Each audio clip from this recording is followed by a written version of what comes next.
Karine Le Marchand, l'hommage bouleversant qui l'accueillit à froid.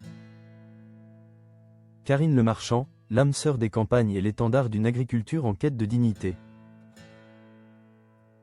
Depuis plus de 15 ans, elle n'est plus seulement un visage familier du petit écran.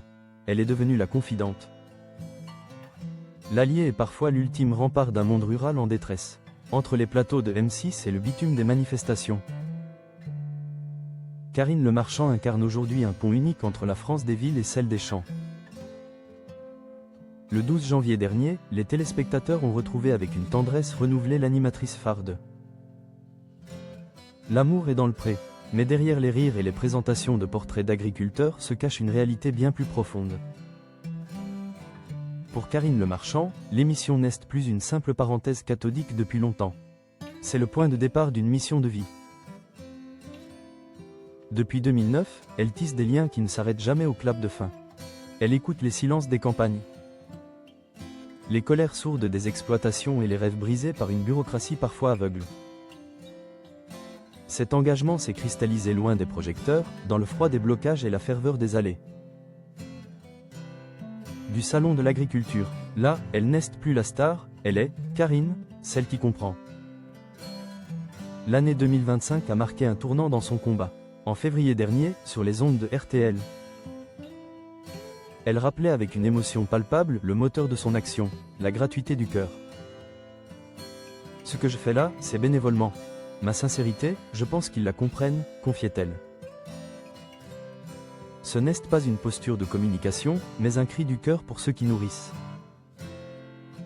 La France sent toujours pouvoir se nourrir eux-mêmes. Ces initiatives, comme la charte de solidarité signée avec les grands distributeurs pour éponger les surproductions, ont sauvé des exploitations du naufrage. Cette humanité a trouvé un écho vibrant lors du dernier salon de l'agriculture. Parmi la foule, Sébastien, un agriculteur venu de Charente-Maritime, a trouvé les mots justes pour définir celles qui refusent de les abandonner. Karine Le Marchand, c'est un mélange de Coluche et de Daniel Balavoine. C'est un cœur énorme. En la comparant à ces deux icônes de la solidarité française, il a souligné cette capacité rare à transformer la notoriété en une arme de justice sociale.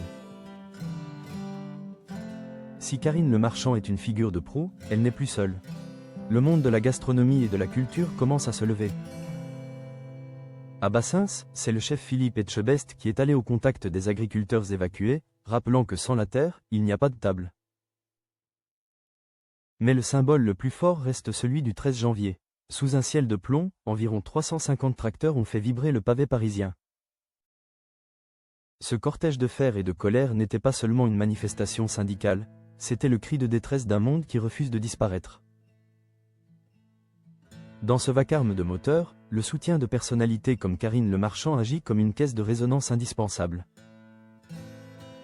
Elle ne se contente pas de regarder passer les convois, elle porte leurs revendications dans les salons feutrés et devant les micros des puissants. Le retour de l'amour et dans le pré cet hiver prend ainsi une dimension particulière. Chaque portrait d'agriculteur diffusé est désormais une victoire. Sur l'indifférence, Karine Le Marchand a réussi ce tour de force, transformer un divertissement populaire en un plaidoyer politique et social permanent. Aujourd'hui, l'animatrice ne se contente plus de chercher l'amour pour ses protégés, elle cherche le respect pour leur métier. La route est encore longue, les blocages persistent et la crise agricole demeure une plaie ouverte. Mais avec une alliée dont le cœur bat au rythme. Des saisons et des colères paysannes, l'agriculture française sait qu'elle dispose d'une voix que personne ne peut plus ignorer. Karine Le Marchand n'est plus seulement celle qui présente le bonheur, elle est celle qui se bat pour qu'il redevienne possible dans nos campagnes.